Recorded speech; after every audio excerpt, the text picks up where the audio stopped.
Dans les Saintes Écritures, précisément dans l'Ancien Testament, David est celui qui de plus a expérimenté l'onction. Et il est celui qui parle et qui donne des enseignements sur l'onction. Pour donc mieux comprendre en quoi consiste l'onction du Saint-Esprit, il est bon de se pencher sur l'impact de l'onction dans la vie de plusieurs personnages de la Bible.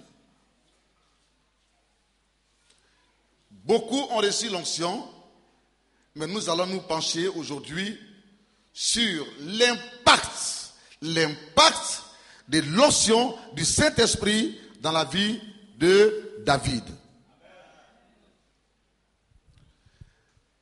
David n'est pas devenu roi de façon ordinaire. Mais David est devenu roi que lorsque se sont accomplis dans sa vie 3 événements liés à l'onction. Manshikimba Satakida, Meria Satakida. Il y a des gens qui ont côtoyé des hommes qui marchent avec Dieu, qu'on appelle des hommes de Dieu, qui manifestent l'onction. Ils n'ont pas fini leur formation à côté de ces personnes, et parce que tout simplement, on a prié pour eux et qu'ils se sont mis à manifester des émotions en tremblant. Ils pensent que leur formation prend fin là. Ça suffit avec cette première onction. Ils peuvent donc accomplir les œuvres que leur père spirituel, avec qui ils ont marché, accomplit. Détrompons-nous.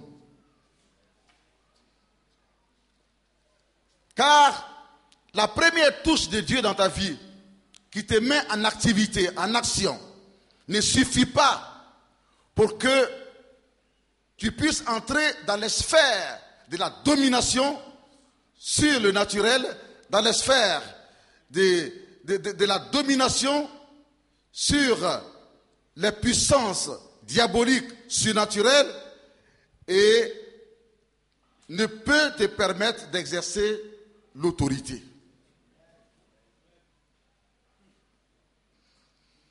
David, avant qu'il ne devienne roi, il a d'abord expérimenté 3 onctions dans sa vie. Il y a eu la touche de Dieu par 3 fois dans la vie de David.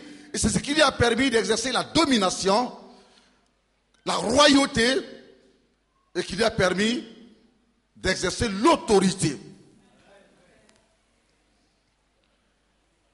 Quand, bien même, vous n'êtes pas appelé de Dieu, mais vous travaillez dans le monde et que vous avez été élu sur des gens, comme par exemple maire, député, ministre, président d'une association, ainsi de suite, et que vous appartenez à une église, vous devez vous mettre au pied de votre pasteur pour que, après la nomination des gens, à l'église, une cérémonie soit organisée pour qu'il vous impose la main et qu'il vous communique la touche divine.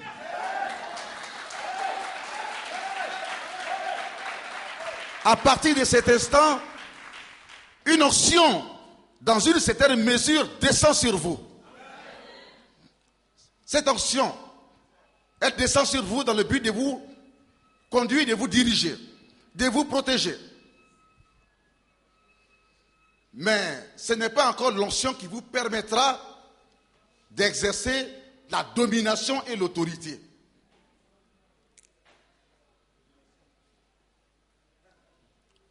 Pour atteindre le niveau de la domination et de l'autorité, il faut que vous expérimentez la troisième onction que la théologie appelle l'onction royale.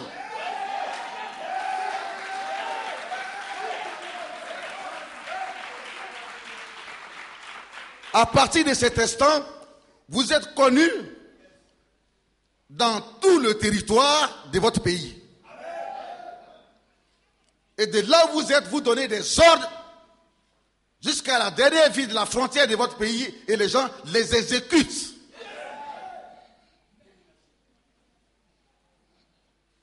Alléluia. Donc nous comprenons que l'onction est aussi valable pour les enfants de Dieu qui aspirent, sinon qui sont à des postes d'autorité, de direction, des directeurs, et voir, des recteurs, et voir. Mais beaucoup ne le savent pas. Et ne savent pas marcher avec les pasteurs. Ils ne savent pas. Et si bien qu'on les nomme, mais comme la touche divine ne les accompagne pas, alors ils sont chrétiens, mais 5 ans après, ils perdent leur poste. Ils perdent leur poste. Il faut que le ciel vous établisse.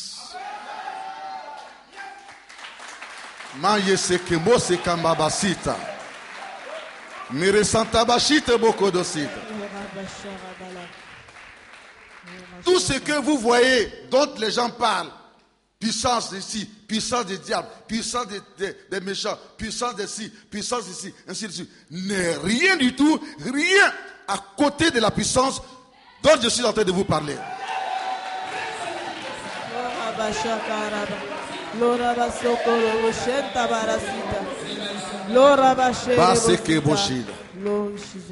N'avez-vous pas vu des gens qui ont été nommés, plébiscités?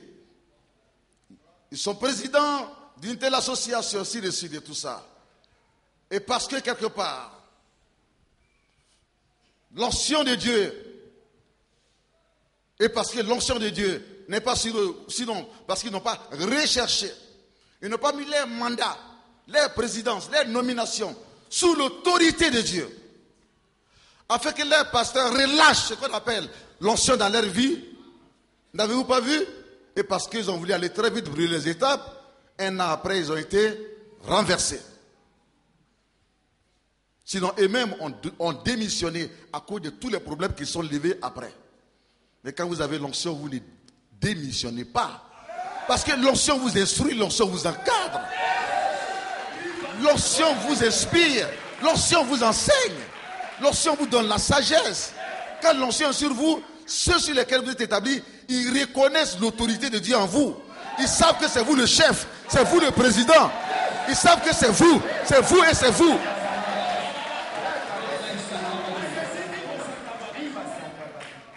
De façon aussi pathétique, ils voient l'huile fraîche de Dieu couler sur vous, sur votre tête. Ils voient la couronne de l'éternel Dieu sur vous. Maya Santa Bashike Bosete Baba. Mole Satekeda. Que Dieu te bénisse, mon fils. David, donc, a reçu 3 onction avant qu'il ne devienne roi. La première onction n'a pas fait de David roi, bien que c'était sa destinée. Quelqu'un peut dire Amen. La deuxième onction n'a pas fait de David roi, pas du tout, Pas du tout. Pourtant, c'était sa destinée. La première onction sur David a eu lieu lorsque le prophète Samuel, qui était juge en Israël, qui était président, chef d'État en Israël, juge à cette époque, c'était le président. Le oigné d'huile. Il y avait beaucoup d'enfants que Isaïe, le père de David, avait. Et puis, Dieu donc voulait se choisir celui qui allait être le roi sur son peuple Israël. Alors, il a dit à son serviteur, le prophète Samuel, d'aller à Bethléem. Bethléem, c'est la ville de David. C'est la Bethléem, David, il est né. C'est la raison pour laquelle le Seigneur Jésus-Christ est de la généalogie de David.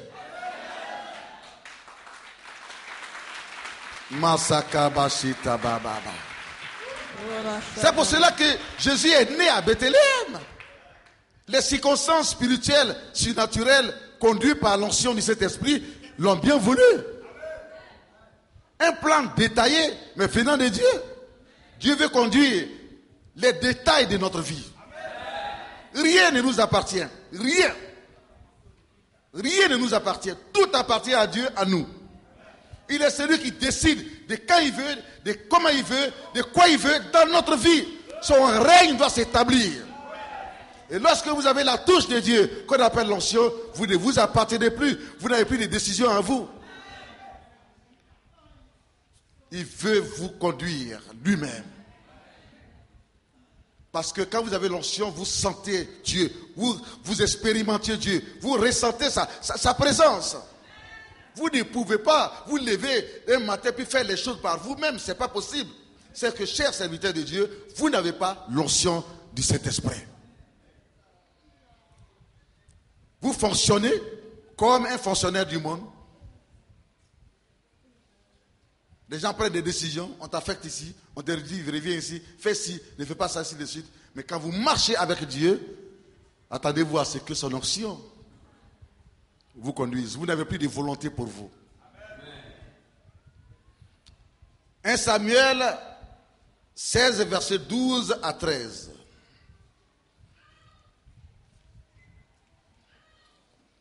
« 1 Samuel 16, versets 12 à 13. Isaïe l'envoya chercher. Or, il était blond avec de beaux yeux et une belle figure. L'Éternel dit à Samuel, « Lève-toi, oins-le, car c'est lui. » Samuel prit la corne d'huile et l'oignit au milieu de ses frères. L'Esprit de Dieu saisit David. À partir de ce jour et dans la suite, Samuel s'éleva et s'en alla à Rama. C'est là que David a reçu la première onction. Alléluia.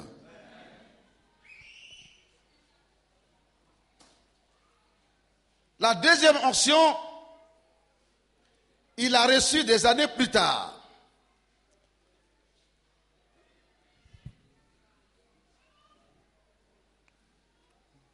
De Samuel 2, verset 4. 2 Samuel 2, verset 4.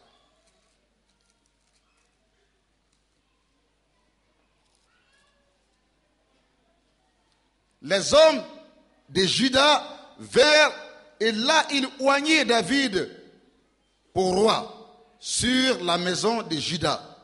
On informa David que c'était des gens de Jabès en Galade qui avaient enterré Saül. Lorsque il a été pour la deuxième fois oint, il est devenu roi, mais roi d'une tribu, alors que Israël avait 12 tribus. Vous comprenez donc qu'il n'avait pas encore la domination et l'autorité sur tout Israël. Pourtant, il avait été prophétisé par le plus grand des prophètes, même le plus grand parmi les prophètes, enfin le plus grand à cette époque, parmi les prophètes, Samuel, que C'est lui que Dieu a choisi pour être le roi d'Israël. Mais là, il a des combats.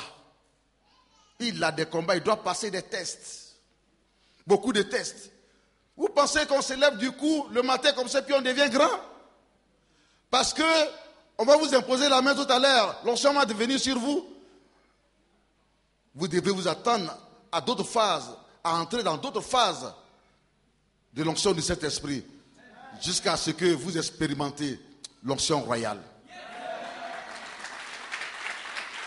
Vous voulez, avec la première onction, on vous a imposé les mains, vous partez, vous insultez votre père spirituel. Maintenant, après, vous ne parlez plus avec lui, vous gâtez son nom partout. Vous pensez que, et vous allez recevoir, vous allez, n'est-ce pas, avoir le statut d'un grand homme de Dieu. C'est ce qui pousse beaucoup à devenir des escrocs et à aller faire des pactes avec le diable pour avoir la puissance du diable. Tout simplement parce qu'ils ne sont pas prêts à payer le prix, à se discipliner, à obéir, jusqu'à attendre le moment opportun.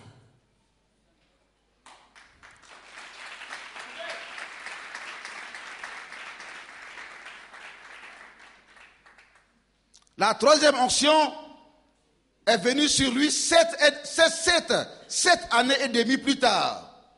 Il a reçu l'onction pour être cette fois-ci roi d'Israël, sur Israël entièrement.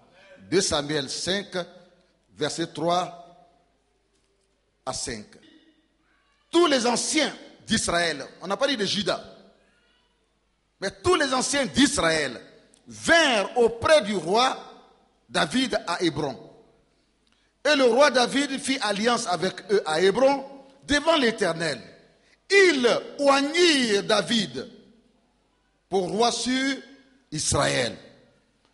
David était âgé de 30 ans lorsqu'il devint roi et il régna 40 ans à Hébron.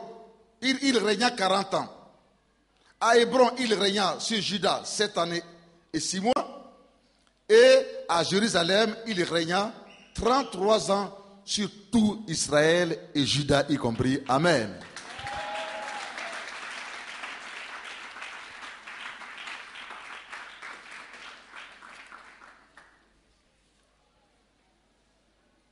Bien-aimés,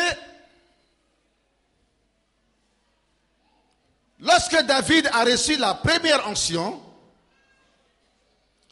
cette première onction l'a conduit à être le serviteur du roi Saül. Il n'est pas allé pour dire, mais Saül, tu n'es plus roi. C'est moi. Devant mes parents, j'ai été désigné par l'Éternel Dieu au travers du prophète Samuel. J'ai reçu l'onction pour cela.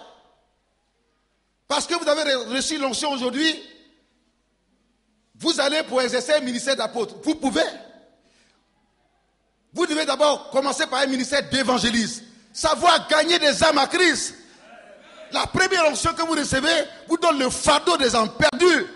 Vous ne pouvez pas passer devant une personne sans parler du Seigneur Jésus-Christ et sans conduire cette âme dans le royaume de Dieu.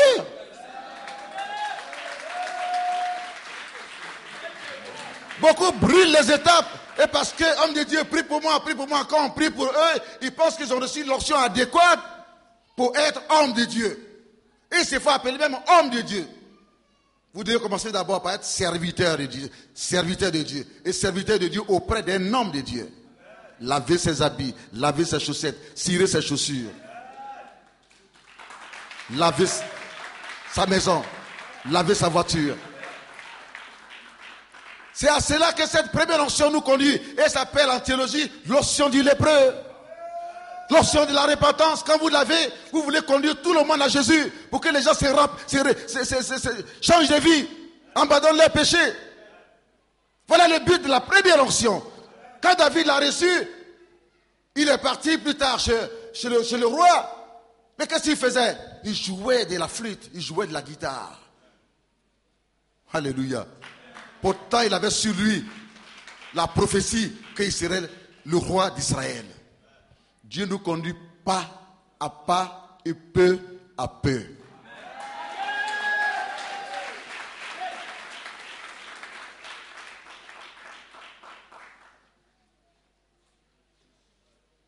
Dieu, il prend le temps de nous bâtir. Mais si David devait être le roi plus tard, il fallait bien qu'il serve l'Éternel auprès d'un roi et qu'il apprenne l'administration, qu'il apprenne plusieurs langues, qu'il apprenne tout ce qu'un roi doit connaître. Tu dois apprendre au pied de quelqu'un. Tu ne reçois pas comme ça l'enseignement du ciel du coup. Tu viens d'être formé, mais Dieu te conduira. Si tu as un ministère de guérison, il te conduira auprès d'un homme de Dieu qui manifeste la puissance de la guérison. Tu vas servir cet homme. Il va t'envoyer 1000 fois par jour. Tu devras partir.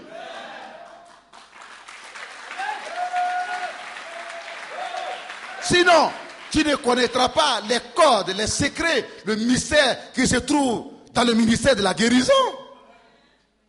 Tu pourras seulement, devant les maladies, fais. C'est pas devant tous les malades, on dit fais. Les gens ont besoin tout simplement de la touche divine. Maya Shaka Baba Setebel. Remo Sekeresita.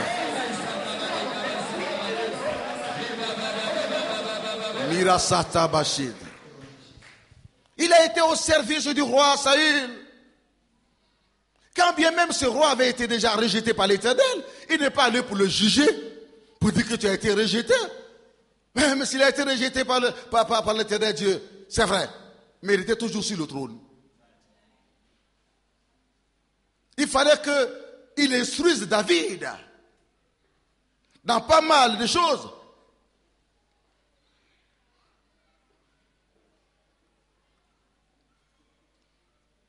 La deuxième onction, la première onction a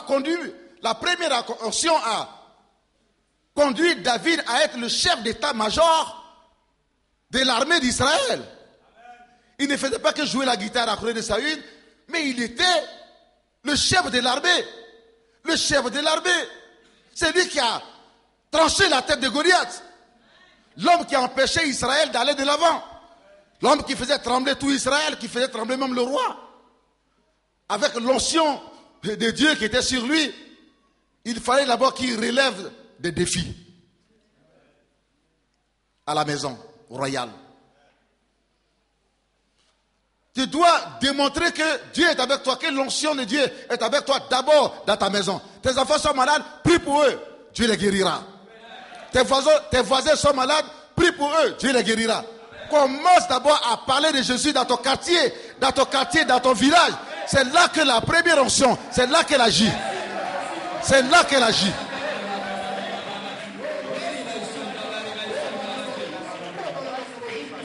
L'onction nous est donnée pour être témoin. Donc commence d'abord à être témoin de Jésus-Christ dans ton petit environnement. Ne te cache pas. Ne te cache pas. Ne cherche pas à faire des grandes croisades. Tu auras honte parce que tu n'as pas encore l'onction des croisades. Dis Amen. Tu n'as pas encore l'onction des croisades. Tu n'as pas encore l'onction des croisades. Tu n'as pas encore l'onction des croisades. Tu n'as reçu l'onction que de l'onction de porte à porte.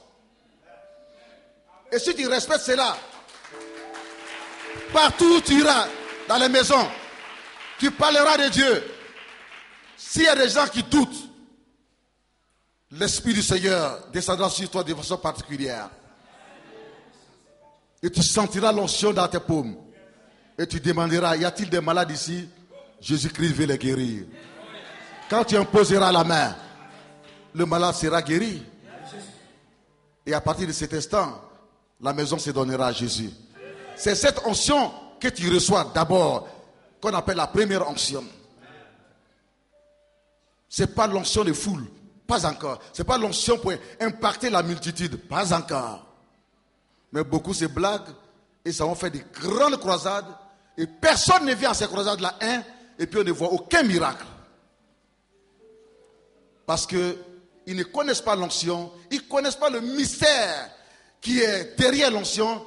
Ils ne connaissent pas, ils ne savent pas comment marcher avec Dieu. C'est pour cela que tout le monde ne veut pas parler de l'onction. Et c'est pour cela que tout le monde ne peut pas manifester l'onction. Tout le monde ne peut pas manifester l'onction.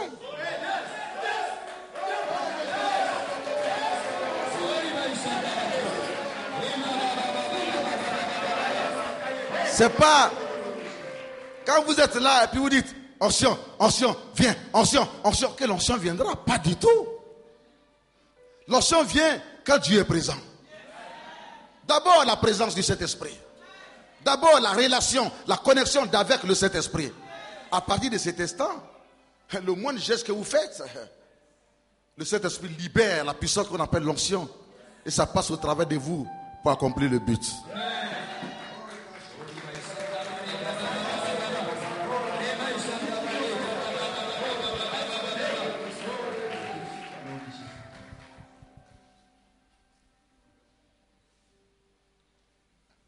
La deuxième onction, quand David l'a expérimenté à Hébron, parce que le roi a appris que David donc avait été oint comme roi et qu'il faisait des exploits. Par conséquent, le roi est devenu jaloux et il voulait le tuer. Il y a eu donc un mauvais conflit entre le roi et David. Mais jamais David n'a porté main sur le roi. Jamais. Parce qu'il le considérait toujours, tant qu'il était vivant, comme le oint de l'Éternel. Est-ce que vous suivez? Mais vous, avec vos bouches déjà, c'est lui que Dieu a utilisé pour vous faire. Dès que vous êtes fait, allez, c'est contre lui que vous envoyez des pics. Vous injuriez votre père spirituel. Vous injuriez votre mère spirituelle. Vous les critiquez. Vous les exposez. Vous parlez en mal d'eux. Mais entre nous, comment pouvez-vous recevoir l'onction qui vient de Dieu? Vous irez chez tous les hommes de Dieu qui manifestent l'onction, mais vous n'en recevrez pas. Vous allez trembler, mais ça partira le lendemain. Dieu ne travaille pas de cette manière. Pas du tout. Quand bien même dans le conflit, là où David était caché, du coup net, voici le roi qui était là. Il est venu se reposer là. Il poursuit David. Il poursuit la caverne dans laquelle David est caché. Paf, voici le roi qui est là. Dieu voulait tester David, son serviteur. Il voulait le tester. Il a livré le roi à David. Et David dit pour signe, je vais couper seulement le pan de sa robe. Il a coupé un peu. Mais quand il a coupé un peu seulement le pan de sa robe, la présence de Dieu a été manifeste sur lui. Pour lui dire, attention, il est encore mon oint. L'onction est encore sur lui. Il est encore mon oint, bien que je l'ai rejeté. Il ne le touche même pas. Il ne le touche même pas. Mais il y a des gens qui volent les habits, les livres et l'argent des oints de Dieu. Ils volent cela. Et puis ils sont contents. Et ils disent, mais oh, lui là, s'il était vraiment un oint de Dieu, est-ce qu'il n'allait pas voir que je le vole? Mais lui qui est là-haut, qui a donné l'onction, qui t'a envoyé vers lui, il te voit.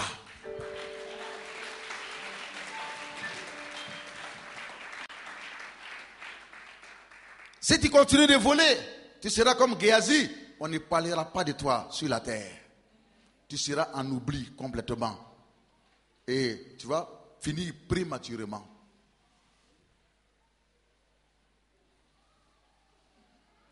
Quand Dieu nous conduit auprès d'un oint de Dieu, c'est pour recevoir.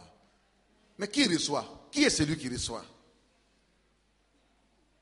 Qui est celui qui reçoit? C'est celui qui se montre discipliné, obéissant.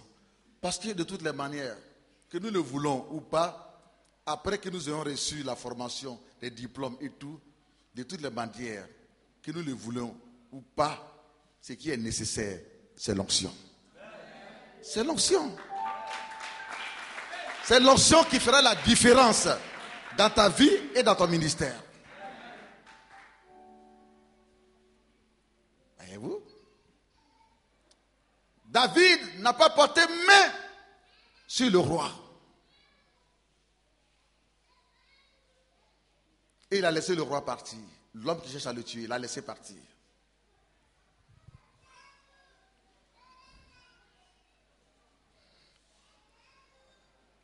Ces mauvais conflits, malheureusement, dans ces mauvais conflits, David a été reconnu par une partie d'Israël, la tribu de Juda. Une partie. Et ils l'ont accepté comme roi. Alors David a mis là son QG. Il a mis là son quartier général. Il ne régnait pas sur tout Israël. Le roi Saül avait encore le règne sur tout Israël, sauf la région, sauf la tribu de Juda.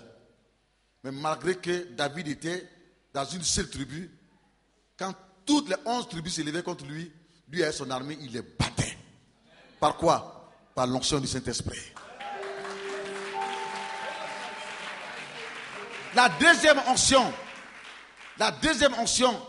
manifeste, amène à l'existence les dons du Saint-Esprit. Donc les dons de guérison, les dons de délivrance, des combats spirituels. Donc David, entre-temps, il était roi sur Juda, mais en même temps aussi il était général, il était devant la troupe, devant l'armée, en train de combattre toujours. Pour parvenir à la véritable promesse, il y a toujours des combats. Il y a toujours des combats. Ce n'est pas facile, quand bien même vous avez l'onction. Et beaucoup ne savent pas à quel niveau d'onction ils sont aujourd'hui. Ils ne savent même pas qu'il y a 3 onctions. Ils ne savent pas à quelle phase de leur ministère ils sont.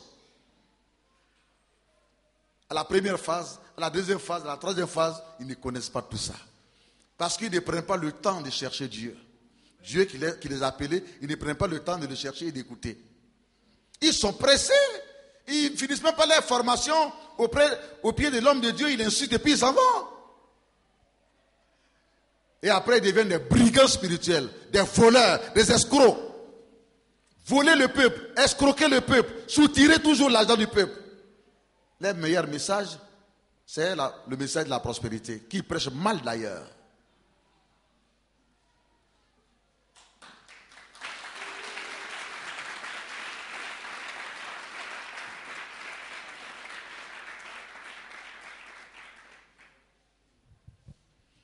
Il y aura des combats, il y aura des épreuves, des difficultés. Mais à cause de la deuxième onction qui sera sur vous, vous allez vaincre toutes ces difficultés. Parce que Dieu vous donne la force d'un buffle. La deuxième onction vous prépare au combat. À relever les défis. Il faut bien que tous vos Goliaths tombent avant que vous ne puissiez exercer la domination, l'autorité comme roi.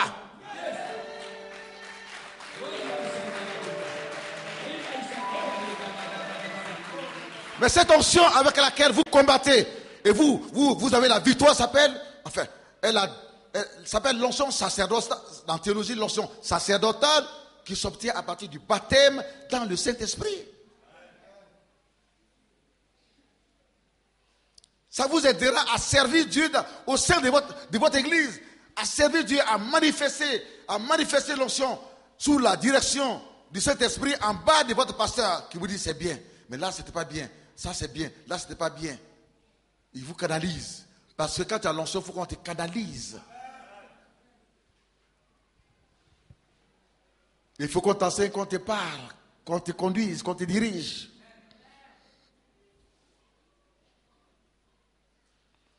Parce que ce que tu veux faire, la première onction, la deuxième onction, ça ne suffit pas encore.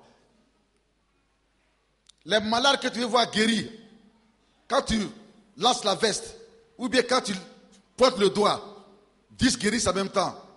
Cette onction royale de gloire, ce n'est pas avec la première et la deuxième onction, je suis désolé. Mais si tu es obéissant, discipliné, un jour que ton père spirituel te donne l'occasion de pouvoir prêcher, prier pour les gens, si tu fais la même chose comme lui fait, le Seigneur t'exaucera. Mais ça ne veut pas dire que c'est ton onction. Tu es sous l'onction du Père spirituel.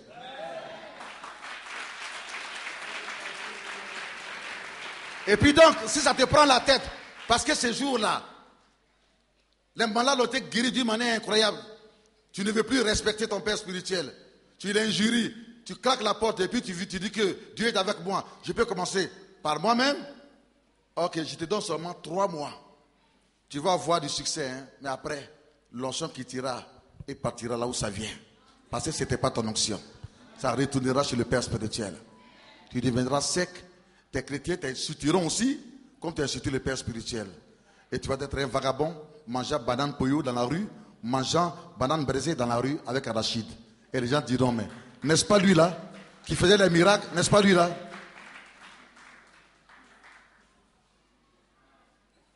Est-ce que vous me suivez? Vous êtes venus ce matin, c'est merveilleux pour recevoir vos diplômes, mais il est important que nous puissions savoir, quand vous allez partir sur le terrain, comment est-ce qu'il faut marcher avec Dieu et avec l'onction qu'il va vous donner tout à l'heure. Si vous ne vous comportez pas bien vis-à-vis, n'est-ce pas, du pasteur qui vous a formé, vous ne pourrez pas revenir pour qu'il puisse prier pour vous, pour que vous puissiez recevoir la deuxième onction. Vous ne pourrez pas. La soumission, l'obéissance, c'est important. Alléluia.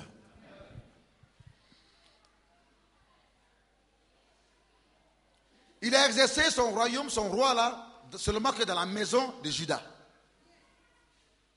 C'est Dieu qui fait toutes choses. Parce que ce n'était pas encore le moment d'exercer en tant que roi sur tout Israël. Pourtant la prophétie était sur lui. Servez d'abord dans votre église. Servez dans votre église, dans votre maison. Ne soyez pas pressés. Je vais partir dans les hôpitaux, prier pour les malades. Je vais partir dans les prisons, prier pour les malades. Je vais partir dans les orphelins, prier pour les malades. C'est bien beau, c'est beau, c'est beau. Mais il faudrait que ce soit sur ordre de mission que votre père spirituel, votre pasteur dans votre église vous donne. Vous allez avec une couverture spirituelle de votre église, signée par votre pasteur derrière vous.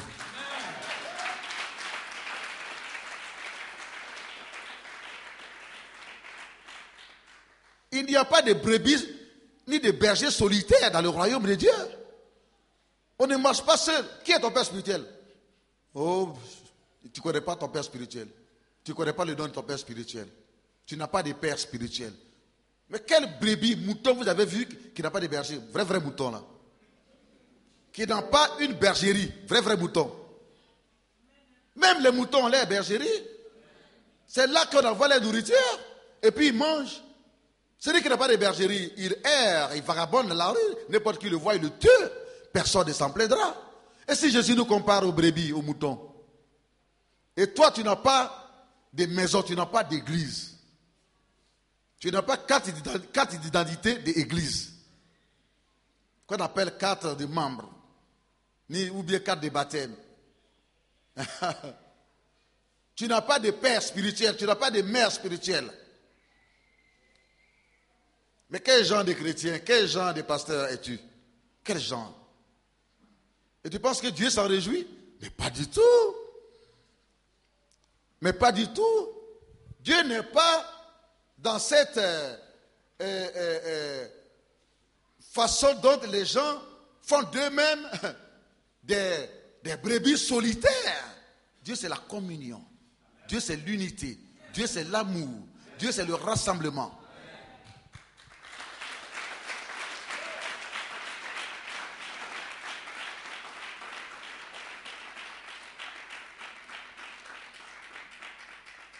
Oui, les malades guériront, mais il faut dépendre toujours d'une église et d'un pasteur à qui tu rends compte de la mission que tu as effectuée.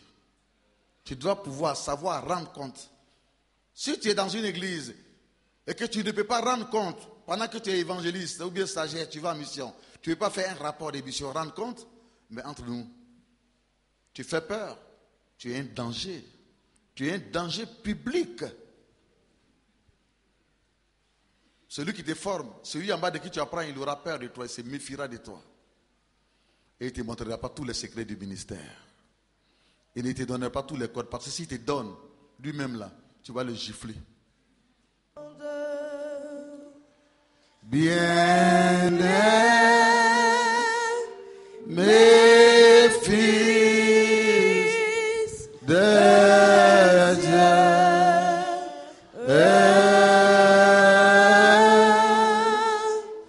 et que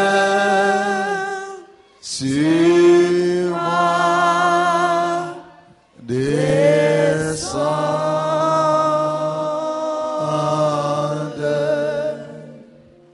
la flamme du Seigneur. Prions tous ensemble pour la parole que nous avons entendue. Tous ensemble, prions le Seigneur.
Seigneur.